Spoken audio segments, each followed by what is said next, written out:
Yo, what's up, Lowe's, Let's family, like everybody else out there. Man, this is my third time trying to do this video, and I'm getting really upset because somebody keeps fucking calling me and messing it up. So, this week's topic is gentrification. And if you don't know what that is, let me read this for you. Let me put on my sexy specs, the fucking bubble glasses anyway.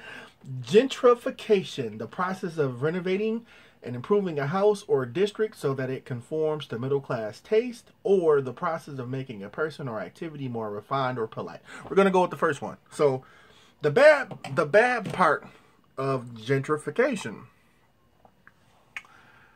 I see it heavily what's going on right now with Flint, Michigan. They're trying to make Flint into a college town because the whole shop boom and everything that used to be here is now gone. There's like one or two shops around here, but Flint, Detroit, Flint, we used to be like shop central for GM and Ford and whoever else. The shops were heavy here. Like, this was before I was born. Those jobs have been gone for years now. And so now, the one they're looking at it probably as the one saving grace of the city is we have the University of Michigan here. Great campus. My brother went there. He loves it. Good school, good campus. And then also we have Baker College, we have Mott College. We have a lot of colleges here, and they're trying to go full steam ahead with this whole trying to make it a college town. The problem is with that though, you are going to alienate a lot of people here who are just making it, who are just struggling to get by. And I think that's why, first off, of course, the violence didn't help and people left because of that. But also when you go from paying one amount for maybe property rent or tax or whatever to it maybe double or triple, some people can't afford that and they're gonna move out. And when they move out and don't sell the house, then now you got these properties that are abandoned. They're withering away, and people go in and tear them up, trying to scrap all the metal, this, that, and other, and it hurts. And now we're stuck. Like, where I stay at, on my block, it's literally on my street anyway. It's me and one other house. All the other houses are abandoned now. For whatever reason, they're gone. They're out of here. They've tore down a couple. But right now, everything is abandoned except for my house, another one, going one way. Then the other way, it's literally same thing. One house at the corner, one house down at the other corner. Everything else in the middle is abandoned. Across the street from me, it's literally one house where people stay, one house where people could stay, but those people got put out. Everything else is abandoned. To the left of my house, it's literally a corner house that's abandoned, another house that's abandoned, two houses where people stayed, and everything else down is abandoned. And that's just in my little area. I can walk out my house and see. If you were to drive around my area, it's so many abandoned houses. And this isn't fully on gentrification. It's just the state of violence. Gentrification played a little part into it, but mainly violence and stuff. But gentrification is going to come in now because they're starting to tear down these properties. People are starting to buy this land, and they're going to start building on this land. So in return, no one's going to invest money on this property just to let it sit there and wither away. They're going to want to hopefully start renting those houses and whatever else they build out to people. And in return, which is a good thing for the economy, but it's bad for the people around because, like, let's say, these properties around here start really picking up and people, my neighborhood becomes good again. Well, the people that have been here for now or are renting or tax or whatever the fuck might go up because of it. So it's a bad part to gentrification. The good thing is, of course, renovating and growing and making money and all that stuff is great. That stuff is great. I wish that there were ways that you didn't have to alienate anybody from the process. Like, just because the house next door to me, value is there now and it's up, my house shouldn't be touched. Like, what I pay for my house or rent or property tax or whatever shouldn't be touched just because the house next door to me, theirs is better now. Or the neighborhood that I live in, it's a high value neighborhood now, so I have to pay that price to basically live somewhere I've been living my whole entire life or get the fuck out. So that's the whole thing with gentrification. I wish that there were more programs and stuff to help those people, because no one should have to abandon their home or leave their home or whatever because they can't afford to live somewhere that they've been living their whole entire life. That's crazy to me, dog. But I'm seeing it, like the whole downtown area and the surrounding area. Like this guy, and I respect the guy for doing it. He bought a huge area of land and houses and fixed up all these houses like they're like brand new houses. And he, you know, of course he was renting them out to people, rent on, whatever. Well, what happened was the people that live in that neighborhood, all they shit went up too. And it was a big, you know, just a big issue. It's just a lot of mess.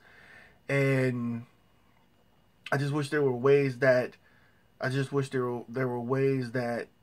those people that live in the area, you know, didn't have to pay a whole lot more just because the area was fixed up now around it. I think that's kind of crap, but I do want my city to grow and get better. I won't ever say that. I won't ever sit here and say that, because Flint has been through it, dog. We still got fucked up water. They closing down like all the high schools and shit. We literally next year we're gonna have like maybe a high school open, maybe two. Where when I was in high school, we had Northern High School, and I know y'all wouldn't know this, but I'm just going to tell y'all the names because it's easy for me to count them out on my hands. Back when I was in high school, we had Northern High School, Southwestern High School, Northwestern High School, Central High School, Schools of Choice. That's the alternative high school. Same thing. Shit, it's other schools not in the district, but Carmen High School, Beecher High School. Just it's a good 7-8 high schools. Literally now we're gonna have Southwestern. Think about that. We're gonna have Southwestern. I think maybe one more. So out of the 7 or 8 high schools we used to have, we're gonna have 2. That's some sad shit, dog. That is some really sad shit. So, and of course, like I said, it's not just gentrification that's going on. A lot of people have moved out just because of the violence, and a lot of people feel like there's nothing here, which to a degree I can kind of feel. I understand where people come from, because there, you know, Flint is we're one of those cities that we need. They need to bring factory jobs and shit here that the country needs, not. You know what I'm saying? Like we don't need what the fuck could they bring here that we just don't, like, the country don't need? I don't know, but like I remember when Nike was talking about opening up a factory here. That shit would have been great, because people always need shoes. You always need shoes. I could only imagine what that one, it wouldn't have saved Flint, but it would have been a step in the right direction to have a Nike factory here. Something that produces products that people wear every single day.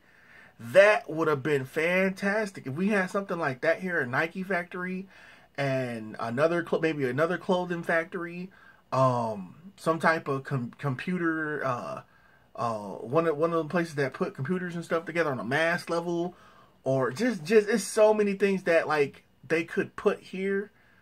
But when you could take your company elsewhere and pay a fraction of the price, why would you do it? So the one thing I am liking is, like, I see the hope, like with the film industry.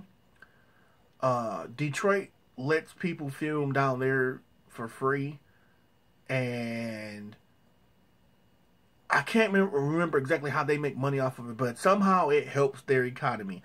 I can't tell you everything, but it helps. And I hope something like that comes up this way. I do.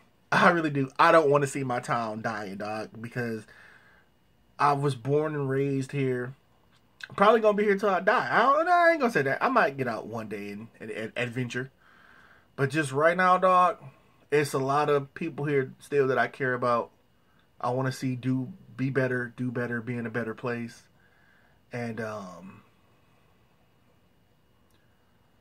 you know, it's going to take time, which, of course, everybody says that, but it's the truth. It's going to take time, but Flint can be fixed.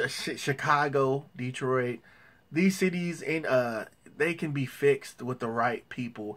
And I said this to somebody the other day about the water situation, and I agree with it. Flint water will only be fixed by a Flint person. No outside rapper or basketball player, movie star, the president. If you didn't live here, you didn't grow up here, you're not gonna fix our water. Our water here has to be it's gonna be fixed by a person that grew up here, that came from here. And that sucks to say, but that's just the reality. Flint became the cool thing to do, and I don't mean that as disrespect, but so many rappers and movie stars sent water here, and that was great. Water helps. Bottled water helps, but it's like putting a Band-Aid on a fucking 12-inch gash on your arm. Putting one Band-Aid here, but the gash goes from my shoulder to my elbow, but you're going to put the Band-Aid right in the middle. That's what the bottled water is. It's a good thing. It helps. It helps keep the wound closed some. It helps provide the children and the elderly around here with proper drinking water. My granny, 83 years old, and she has proper drinking water right now. But at the end of the day, that's just putting a Band-Aid on something that's constantly growing worse. And I don't know, that's a whole other topic for another day. So, sorry I got a little bit deep there at the end.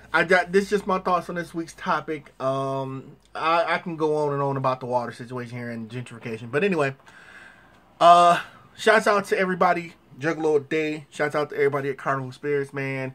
Don't forget our competition we got going on right now. I already told y'all before. You got through DCG Con. It was like a little bit over a month, about a month away now. We're looking for a logo and a banner. The winner or winners will get, if one person wins for both, so one person wins the logo, one person wins the banner, you both are going to get a copy of Juggalos Against Sanity. If one person wins both, you're going to get a copy of Juggalos Against Sanity, and then whatever of your choosing, either Enter the Echo side, Morton's List, or Quest for Shangri-La, whatever we can get our hands on at the DCG Con. So, don't forget to check us out tomorrow at noon. Juggalo a Day. We're doing our weekly live stream, okay? So come through, hang out, check us out. And until tomorrow, this your boy Big Blue, aka Black and Red Ted. Sorry I got deep at the end. But I'll see y'all tomorrow, alright?